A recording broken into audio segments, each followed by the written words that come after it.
Hello. All right, everybody. This is the Commercial Large Loss panel. I'm Scott Friedson. I'm the owner of Insurance Claim Recovery Support, Public Adjusters.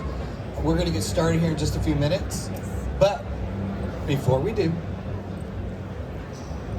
if anybody has a question, and anybody in here that's looking at doing large loss should absolutely have questions, we're going to give away this book. This book is called From the Good Hands to the Boxing Gloves, for the best question from the audience. So if you have a question, write it down, bring it up, or just raise it. I'd like to hear if anybody has anything right now that they want to make sure that they want to make sure we cover. Raise your hand now. Let's make sure everybody gets their question answered. Does anybody have something they've got to know? Yeah.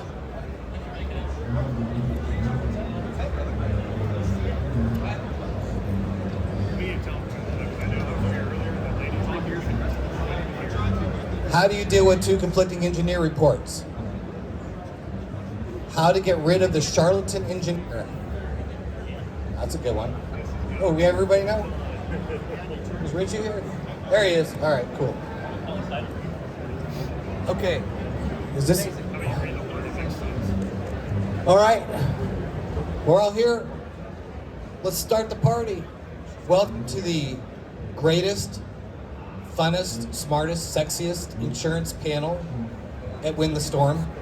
I'd like to start by having everybody please go around. Let's start with Chip. Tell us, who are you? I'm Chip. What do you do? I'm Chip Merlin. I'm an attorney. What makes you different? Chip Merlin. I got a better book than the one you're giving away, and it's over there for free. Also an author. And very humble. Next. All right, my name is Richie Kidwell. I'm the owner of Air Quality Assessors, indoor quality company and licensed engineering firm, not only in Florida, but the whole Southeast. Also the president of the Restoration Association of Florida. Stay very involved with legislation here in the state of Florida, so I'm excited to be here. Thank you for having me. Howdy, I'm Hunter Klein. My law firm is Green, Klein, Wood & Jones, and we sue insurance companies. It's that simple. That's what we do, and we love it, and I think we're pretty good at it. My name is Brian Arnold. I own Arnold Roofing and Restoration. I also let people sue insurance companies for me, and then I get to replace the roofs. I'm Jack. I'm a Gemini. I like long walks on the beach. My name's Jack Hanks. You're cut off. Pino Noir, Pino by the pool, Velocity Public Adjusting, and I'm excited to be here. We have some phenomenal people on this panel, so I'm excited. Besides Jason. Jason Berg, Commercial Restoration Network, 30-year retired general contractor. I have one of the largest managed repair program networks in the country. And we're here to make the policyholder whole, for the contract to be profitable, and for the carrier to let it pass through quickly. Tiffany Snow, Director of Commercial Operations for CMR, and I guess I'm the only woman on stage. Just one up to Girl power. I'm John Pruitt. I'm the president and founder of Addison Riley. We are a forensic engineering, meteorology, cost scope firm that also has mold assessment, construction, and roofing.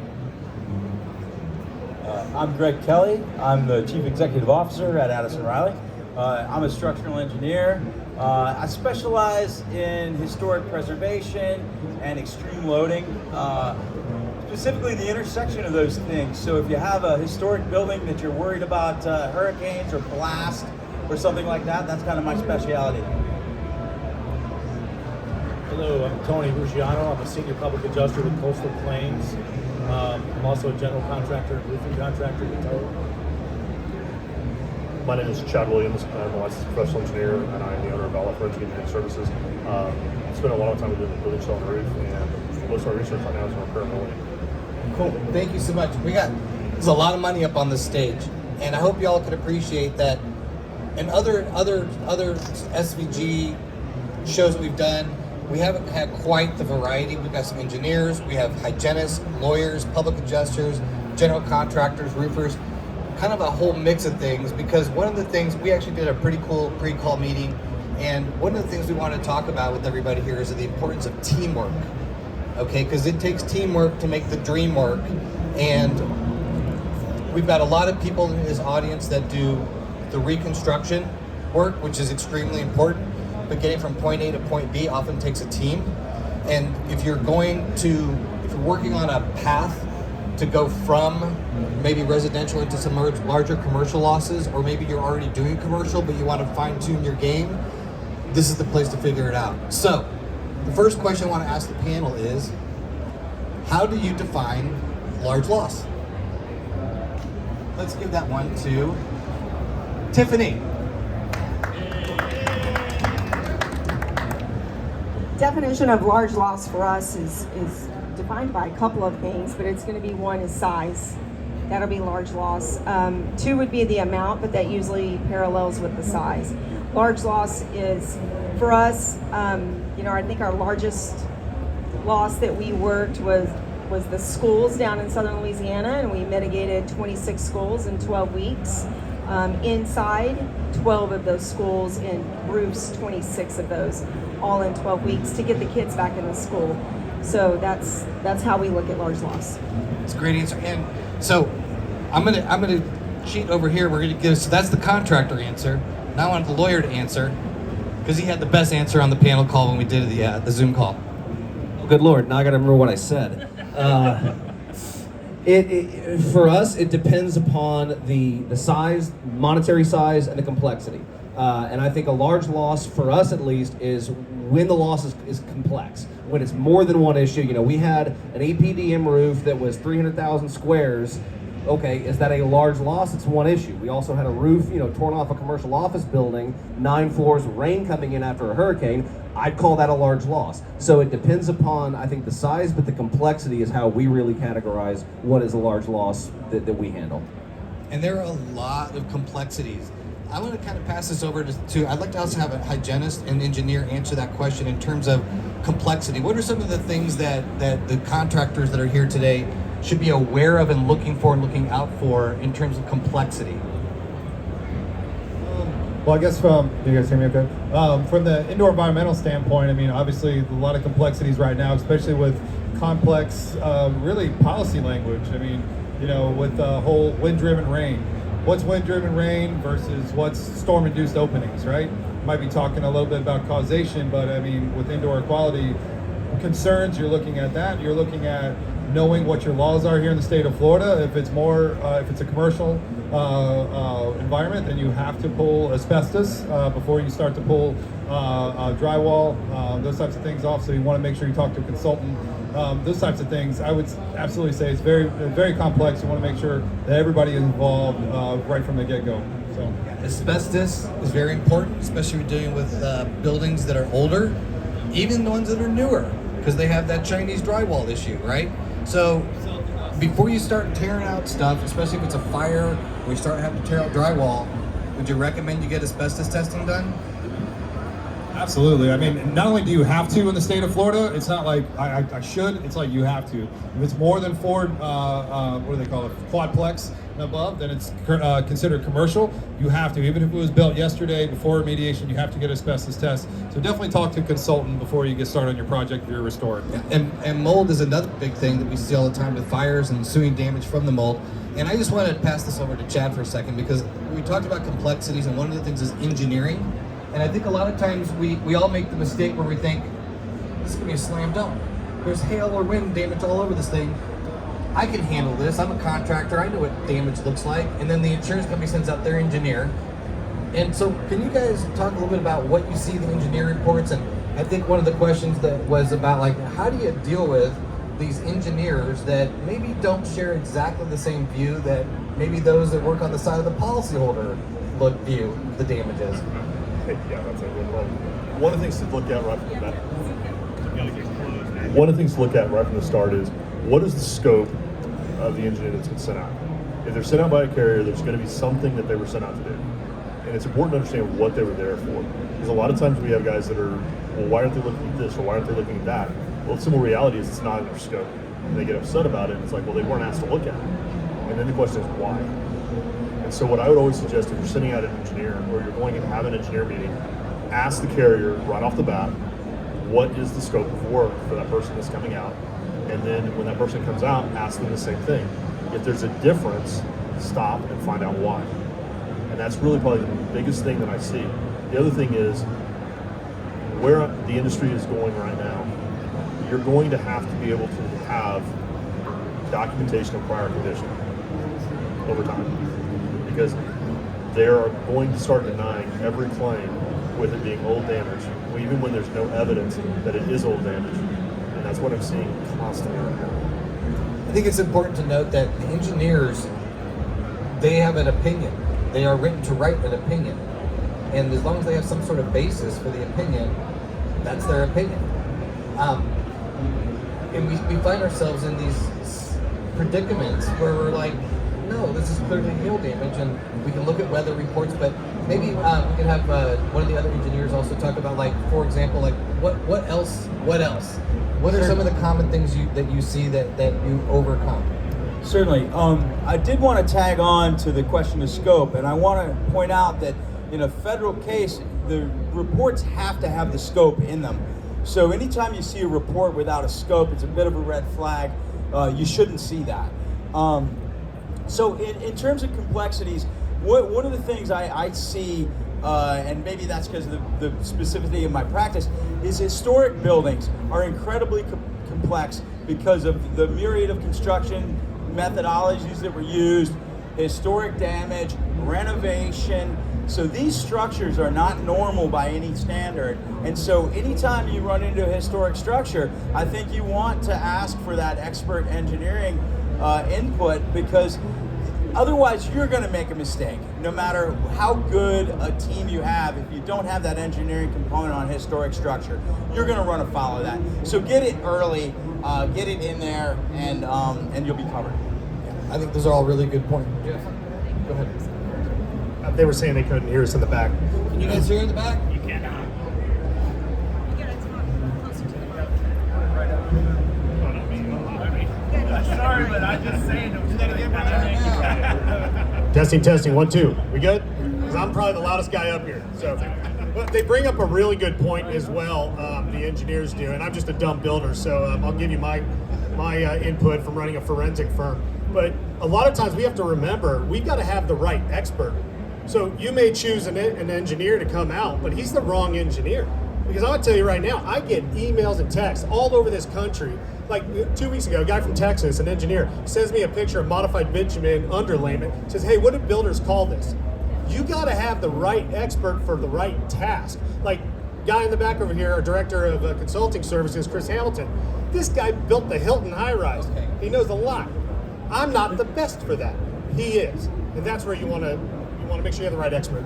So, with that in mind, we talked to a hygienist, we talked to an engineer, okay?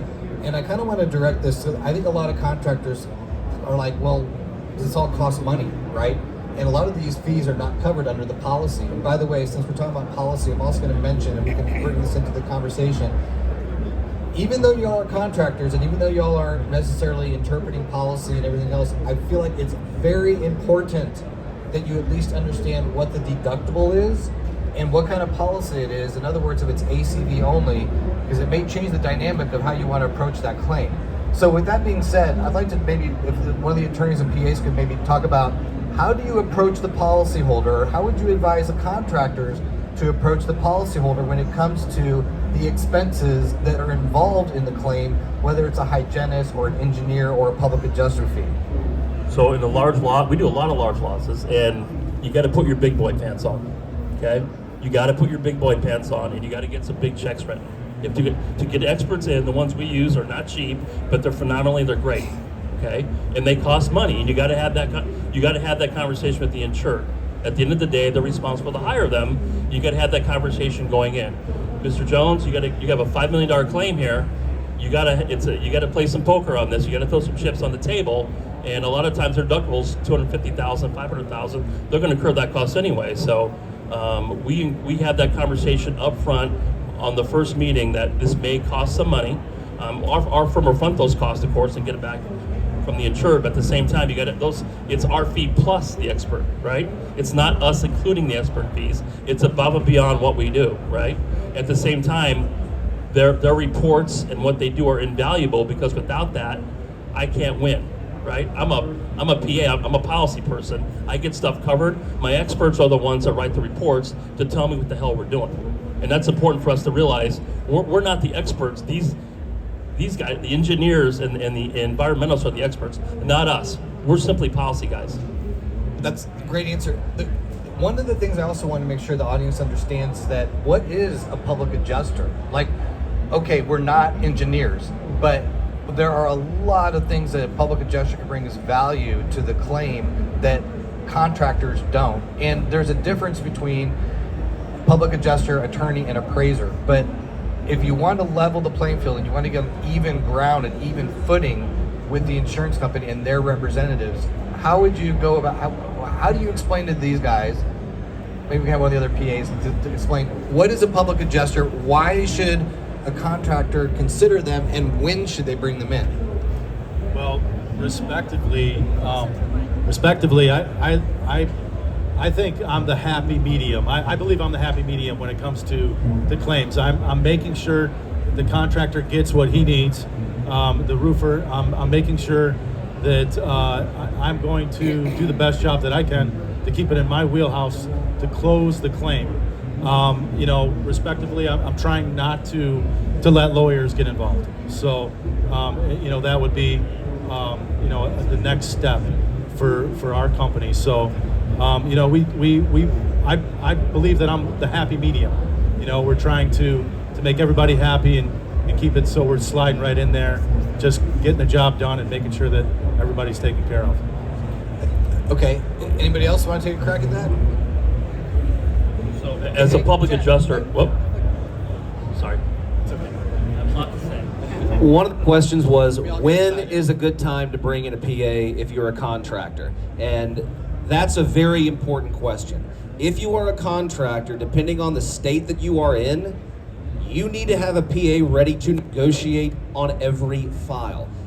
States are very, very serious about unlicensed practice of public adjusting. I know it's a phrase that we all don't like. I don't like it myself, but the fact is, it is the law.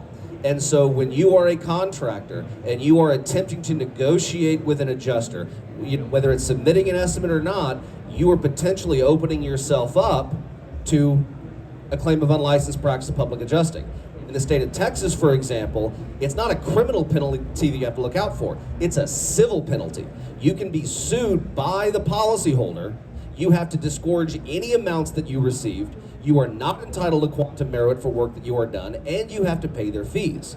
So if you are a contractor, the best relationship that you can have is with a public adjuster that you know and trust, because they're the ones that can negotiate for you. Florida's the same way. You face penalties if you are acting without a license to affect the settlement of an insurance claim.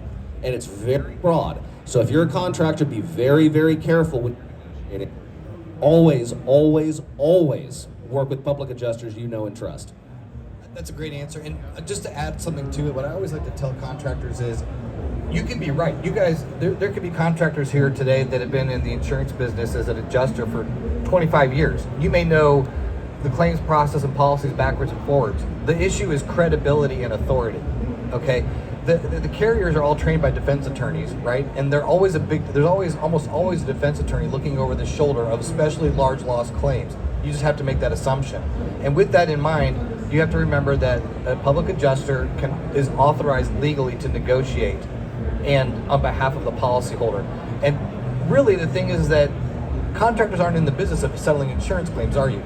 That's not where the highest and best use of your time is. The highest and best use of your time is getting new business and closing existing projects, right? So I want to hear from Chip, because Chip wrote a book called Pay Up. And if for those of us who don't know who Chip Merlin is, the legacy and the author, can you share with them a little bit, like some of the pits and peaks of this business if you're in large loss, and how and when do we bring in the lawyers?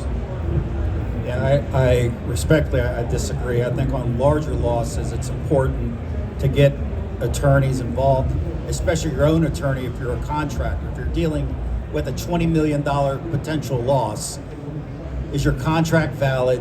What's the insurance policy say? What is the deductible? How it's going to get financed? How are you going to get paid? When's it coming? Who's going to deal with the independent adjusters that you have to deal with to know that your money is going to get paid and that you're protected?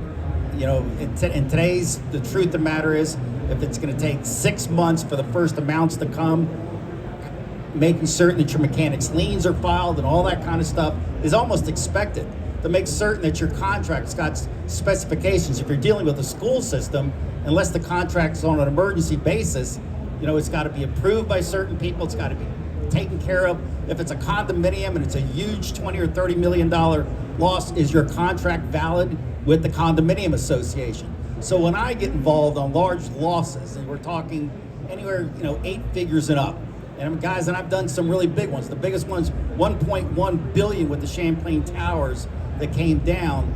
Your contract and who's going to pay you and how are you going to get paid and when you're going to get paid is really the first thing. If I was on your team, I would be concerned about. And you have to be in order to do this, because otherwise you can be upside down very, very quickly and not getting paid. And that's before we even get into the rest of the lawsuit and the claim. But you got to take care of yourself on these things, and the people on the other side are professional enough to understand that and to expect it. So for heaven's sake, I completely disagree with the public adjuster saying don't get an attorney involved. That's actually wrong advice. The right advice is get yourself and your own attorney to protect you on these large losses, period. Great answer. So to start the claim off on the right foot, right? Begin with the end in mind, which is why I loved your answer. And when you approach a large loss, if you could wave a wand, how do you start that out? How does that happen? For it could be just like, this is perfect. Got a wand, the way. You got the wand? Yeah, oh, because you're Merlin. Got it. That's a good one. But to start it all off on the right foot, if you could wave a wand, what needs to happen? Day one, go. Yeah, I think day one is documentation, and of course, you got to know what the policy is first. I mean, if you're going to go to any large loss, any contractor that's out here that wants to grow into commercial, the most important part is counsel. Many advisors is wisdom, says the Lord. And you have to have advisors that can teach you. You guys know how to build stuff. You don't know how to go after money, and you don't have to tangle yourself with the carrier. You will lose money. You will lose time and you will lose reputation fast, right? I tried to do it myself for years because I'm the sales guy. I want to keep that 10 points in my pocket. No, not in large loss. You better get the counsel and you better start with that day one, in my opinion. Yeah, I love this saying is that the insurance companies are required by law to take anything in consideration that supports a policyholder's position equal to their own interests. So with that in mind, people always say, well, I think I want to wait and see. What do you say to the people that say, I want to wait and see? Hunter, I see you shaking your head. Yeah, wait and see is terrible advice. Don't do that. When Chip and I get involved in a file, it's because things have gone wrong. It is because things have broken down. There's a mess. We've got to come in and clean it up. The worst thing that can happen is delay, waiting too long. Because if you've got a building that's damaged and the insurance company is dragging their feet, the damages are getting worse. The facts are only going to get better for the insurance company. So do not wait. The wait and see approach, I have never seen that be done successfully. So we heard that from the attorney. That's at the end of the line, right? So let's hear from someone like Jack at the beginning. Why don't we just wait? Well, I mean, when I was a young scrapping PA several hundred years ago, I used to never want to turn a claim over to litigation guys because I feel like I was failing my client, right? I've learned over the years, before I turn a claim in, I'm talking 6 months ahead of time, or 5 months ahead of time, and I use both these guys a ton. We start talking about the claim, they start reviewing my file to make sure I have it set up properly, because once again, I'm not an attorney, there may be some screwy law in some state we're working at I don't know about, so I want to get these guys involved, and they do it for nothing, by the way, until it's on, they'll charge later, but I want their advice up front, because I want to put my job as a PA is put my client in the best position to win, to get the claim paid properly, right? And I got to put my ego aside. I'm not always Superman on these claims. I got to have the right team in place, experts, as well as my litigation guys over here. So when that file is prime and ready and it's time, you put your ego aside, guys, and you bring the big dogs in the end of the day. And it's not a failure. It's a failure when you don't do that, right? It's a failure when you don't put your client first. So putting the client first and putting your ego aside is hugely important. And I learned the hard way, and it took a lot of stubborn BS, but I finally learned it, right? And you have great law firms as partners, and that's what these guys are. We're all partners in this, right? Okay? Yeah, and you know, on that same note, I'll also say this. Is there anybody here that wouldn't take a phone call from anybody out here if they had a question about a large loss claim and not charge them? Raise your hand if you will charge them or don't want to hear from them. Right. So what I'm telling y'all is don't be afraid to pick up the phone. If you have questions, call and ask. There is a lot of disinformation out there, I'm not gonna lie. But these guys, we're all established, we're all credible, we all know what the hell we're doing. Not every claim needs a PA. They just don't. Now, if we're on the phone with somebody, if I can find a reason to say no, you guys ever look for reasons to say no? Yeah? A lot, right? We're always saying like, just try this, right? If that doesn't work, then call me back. If it's not super complex, but we all know when we're dealing with something that's complex, and you all know it too. If it's not off to a good start, it's not gonna get better as time goes on, right? Okay, what else do we got? What am I missing? Who do we answer the question about how we overcome the engineers from the opposing side? We want to make sure we cover that, right? So we talked about the reports. I find a lot of times there's omissions. One thing that's really important and it gets missed is definitions. Oftentimes the policy has a specific definition, the engineer will have its own definition, and even among engineers or across the discipline, they won't care. One of the terms is functional damage. Well, what the heck does that mean? If you sit there and you look at it and you read all the engineering reports that are out there, there's no single definition. And even within the carriers, there's no single definition. So that's one of the biggest things that we're running into right now is just understanding the definitions and where they came from. Go ahead, Chip's got one. Here, I'll take it over. Leave that one. Yeah, so typically, and when you're talking about competing engineers, most engineers that are, if you got a report from them, most of them are never going to change their mind. They're going to keep saying the same thing over and over. So what I find a lot of times, if you can find who's on the insurance company side, whether it be an attorney or an adjuster, who the insurance company is, who have they hired in the past, who have they relied upon in the past, who can you go out and creatively go out and break the tie, so to speak, on this, and especially if you believe you're right, and hire that person, the third party. We've done this a number of times. Now what do they say? You believe this other person in the past and you've used them a number of times and they've come back.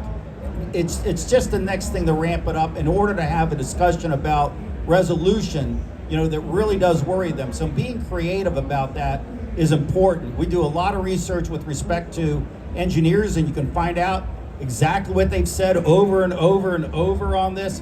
If you think it's a fraudulent report, I don't know if anybody's here from the APA, but we also go with the APA and check, do you have anything with respect to engineers that have said the same thing over and over on other reports as too. And a lot of this stuff you can find, but just doing legal research, because they have to file reports in federal court. You can see if they regurgitate the same thing over and over again, or it's just a biased outcome report. So you got to be creative on it, because I guarantee the other engineer's not going to change their mind no matter what you can do. You might show that they're completely wrong based on the facts that you've got on your case, and if you're the roofer, you're the contractor, you're the public adjuster, you're the property owner, you control those facts. You know what they are, and you know what information the other person didn't look at versus the information you have. But it's my experience, even after you confront them with all these facts, they still will continue to lie.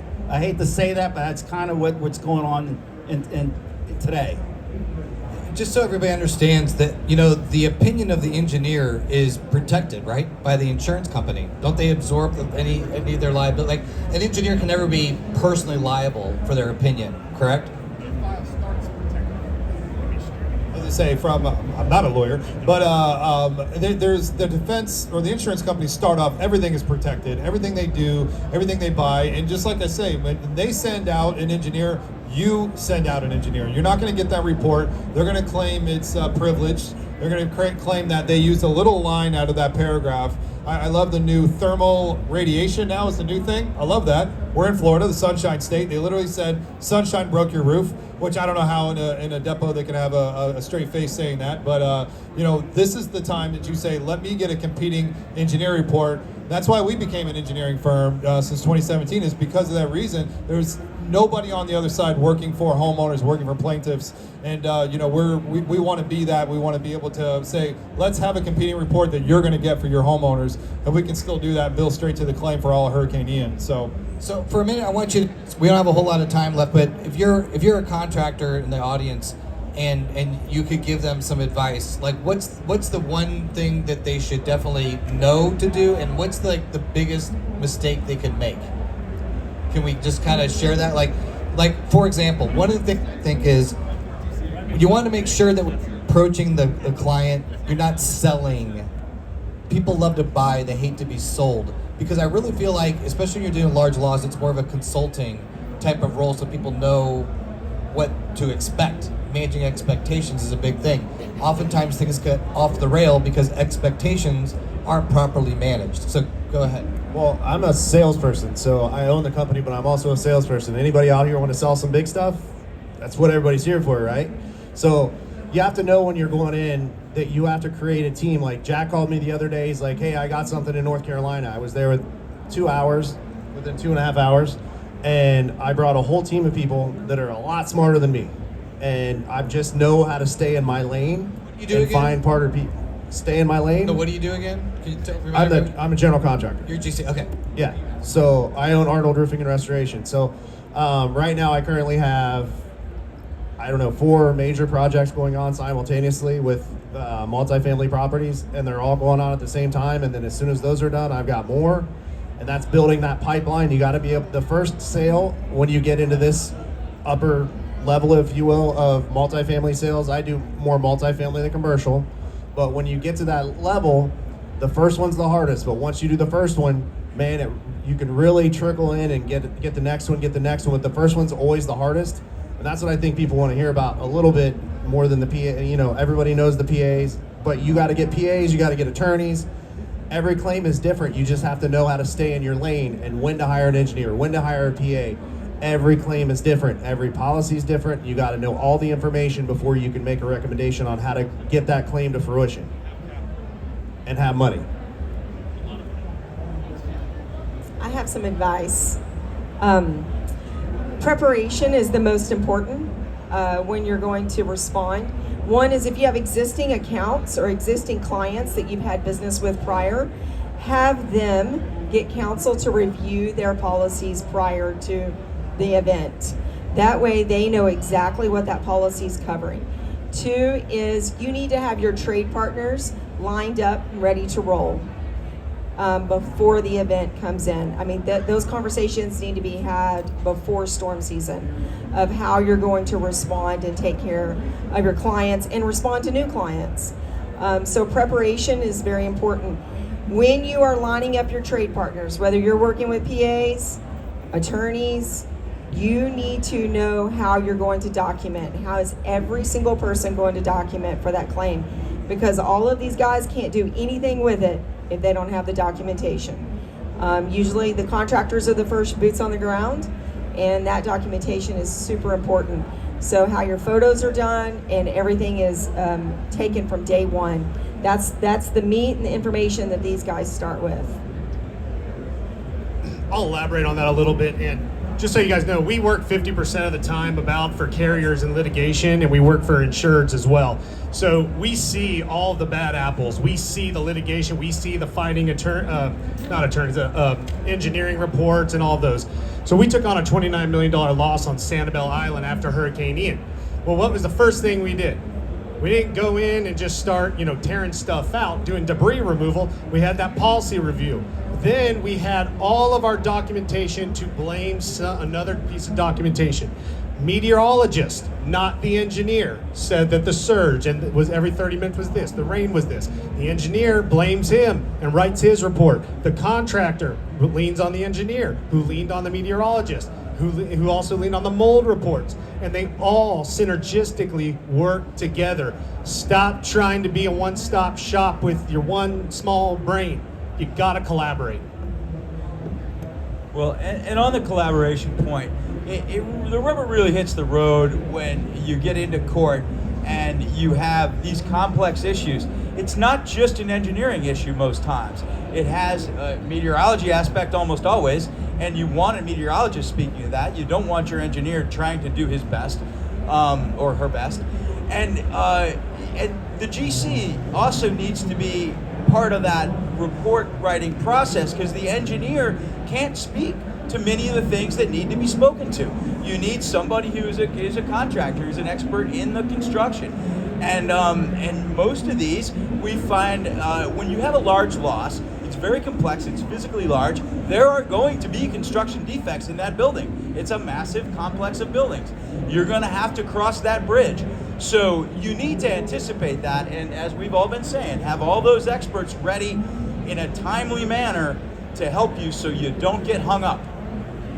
How many hours on average do you think your average, say, $2 million loss would you be spending on things and activities that involve the claim, not involving what the contractors do, just in dealing with the insurance company, the adjuster meetings, the correspondence, just like a range? I just wanted to give these guys to get an idea of what goes on behind the scenes.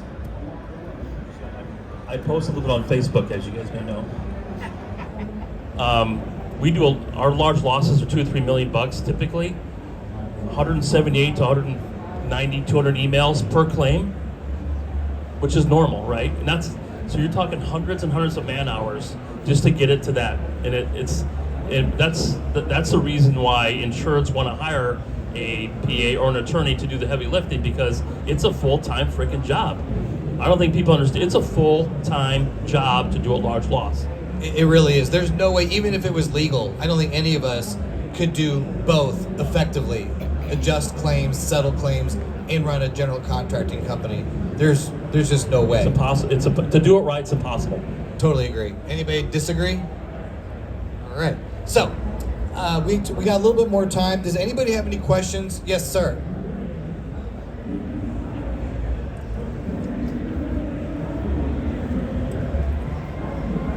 Well, hey, the public adjuster over here said not to use an attorney, but I think the attorney is right. It's important.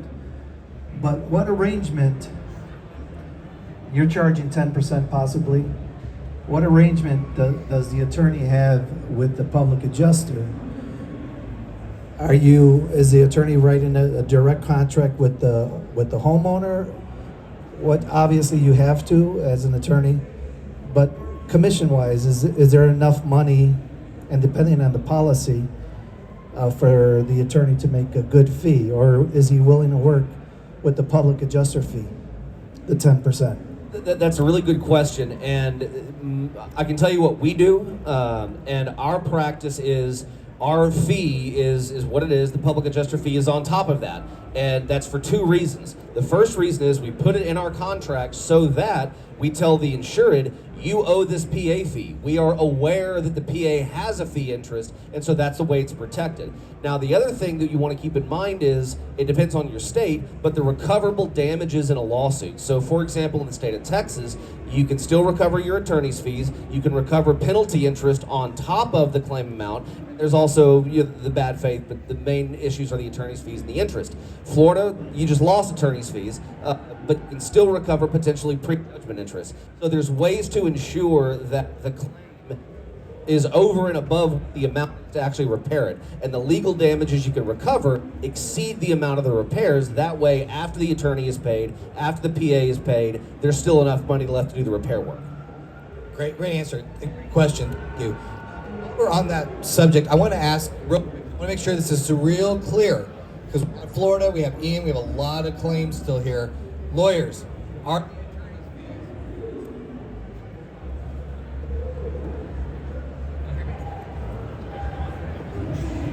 here. Okay. No, I think we're okay. I want to ask so are the attorney's fees still recoverable from Hurricane Ian? Yeah, it's our legal opinion that they are for right now. There's challenges already in one district court of appeal that just brought it up, and I think that will be that should decide it. But this was published in insurance law just recently, but I think that they're covered. I think that's the way the case law is. The insurance companies are arguing against it. Some of them, not all of them, are arguing against it. And this is even after the legislature said it would not be retroactive. So we'll see how that pans out. What's not so certain, just because the case law is not certain, is whether or not the bad faith laws are going to be retroactive and the change on that. There's no real definitive case law one way or another, and that could be argued either way. So we'll know, but I mean, we're taking cases that are still smaller with some of our younger attorneys, betting on that our research is right on that, but I would expect them to be, I expect them right now to be paid. You never know what's going to happen for certain. I think that's a real shame that happened here in Florida, and hopefully it will get reversed. But because ultimately it's bad for the policyholder, right? And so with that in mind, I'd like to ask, maybe it's a final question. Everybody can answer this. Back to the wand question, if you could wave a wand and make one thing better for a policyholder in the claims process, in your world or your business, what y'all do, what would that be? That's a heck of a question. In this state, it's probably get an elected insurance commissioner rather than the way we got it right now, because, you know, you got somebody at the DFS saying that, you know, a lot of people come from out of state to come help people rebuild the community and do this, and they're very professional about it. But you lump everybody in calling them locusts, really? And I had lunch at my country club with Jimmy Petronas the week before he said that, and it's just such a two-faced type thing, and it's a shame. It should never have happened. I think the only way to change it, though, is for us to have elected insurance commissioner. And just to finish up on that point about the law change, Hurricane Ian still has 2 years to file a claim. Just so you know, the law did change to where it made it 1 year to report a claim, 18 months for supplements. But again, that was on any policy effective after December 16, 2022, when the bill was signed into law.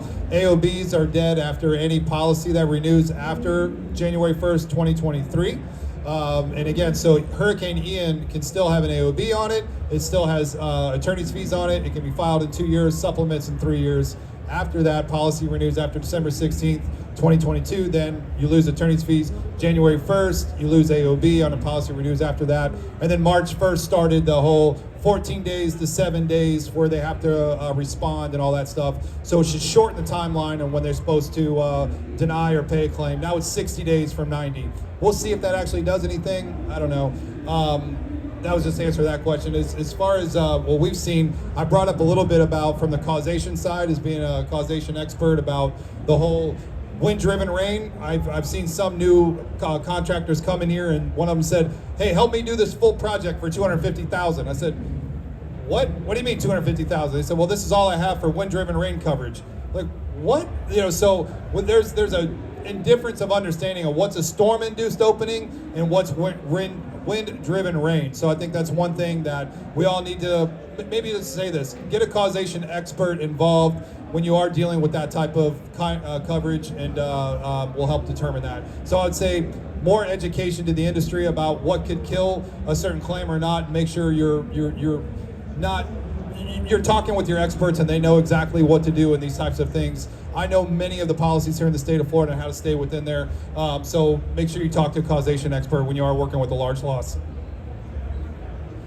I think for me, the most important thing is educating the policyholder. And part of that is educating, you know, we all learn from each other. I learn things from the engineers. I learn things from the public adjusters. They, I hope, learn things from me. And in particular in Florida, because some of the burdens can shift depending upon certain timelines. So for example, yes, you do have that 2-year time frame to file a claim, but, do not overlook the duties in the event of the loss, which are the policyholder's obligations in the policy. The policyholder is obligated to provide prompt notice after the damages occur. If they don't do that, and if they give late notice, and there's a litany of case law on this issue, there is a presumption, a legal presumption that there is no coverage.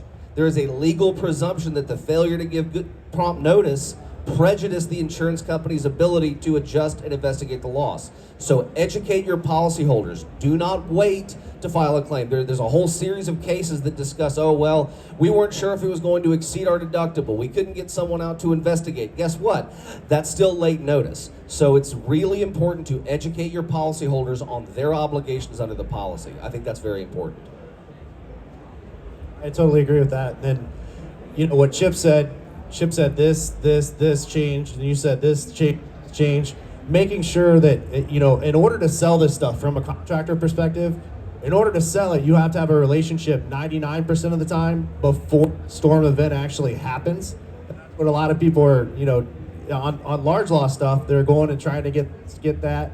If you don't have a relationship beforehand, you're probably not going to get anything. You might get one lucky job here and there, but having the relationship prior to any hailstorm or any, hurricane or anything like that, having that relationship, but also having the relationship solid enough to get back to what your question was, what can the consumer do to be better, is basically you want to take their policy information and provide it to a PA or attorney for review, so you know what they know what they're dealing with, so you know what you're dealing with, so you can get that claim and get money when it happens. But if you really want to get into this game, you have to sell it before the storm actually happens. And a lot of people just don't have the patience for that.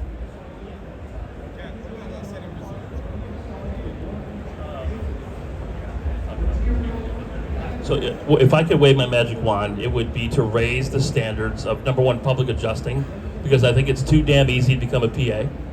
I think it's garbage. You can go take a test in 5 minutes, become a PA. We're dealing with people's investments and their businesses, their homes, and to be quite frank, some of us should not be doing so, because we're fiduciary, we're handling millions of dollars on their behalf, and we're not doing it right. So I think we need to raise the bar in our standards of PAs on roofing contractors, and we gotta get higher standards in our profession, and that's lacking.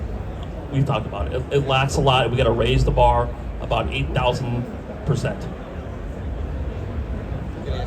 So I agree with all these guys. My model is to be the unbiased building consultant in the middle of the contractor, the carrier, and the policyholder.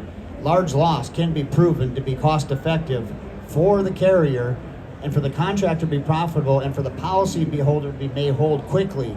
And that is education on the front end. That is risk management, it's policy review. It's having counsel for all of that.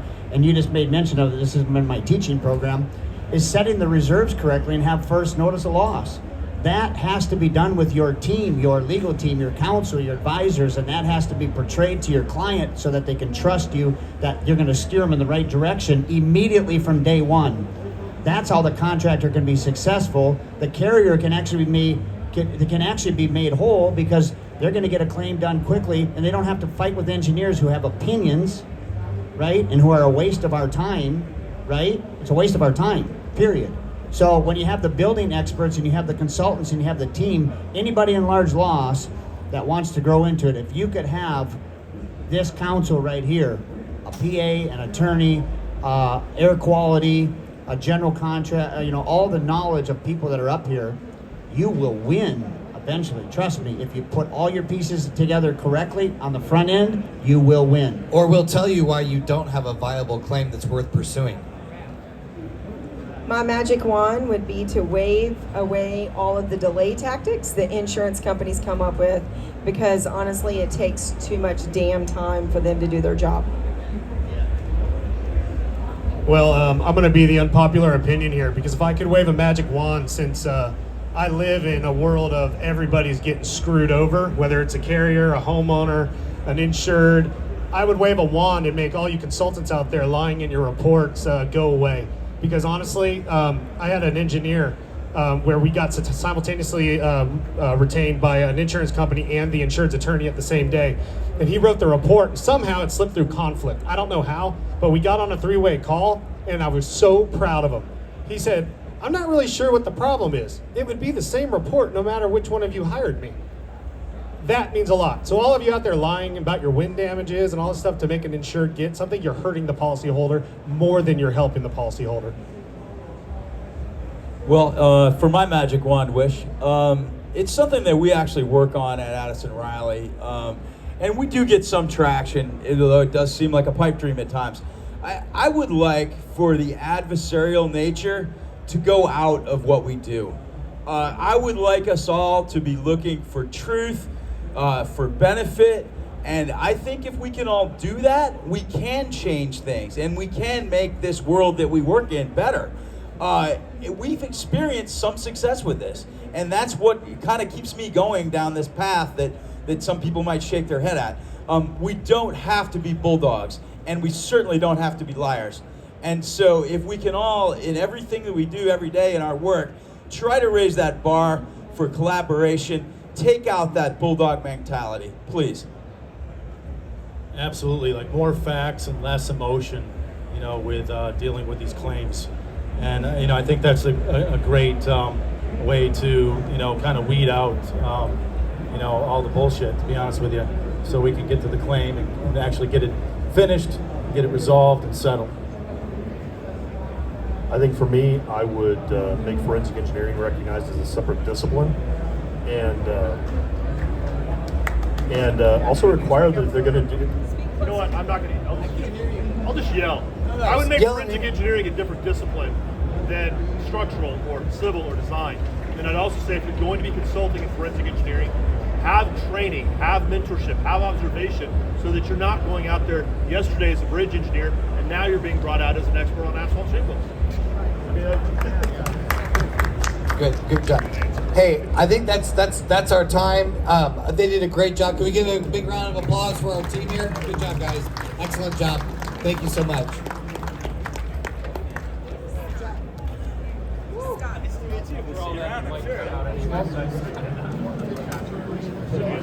I agree. That's so much.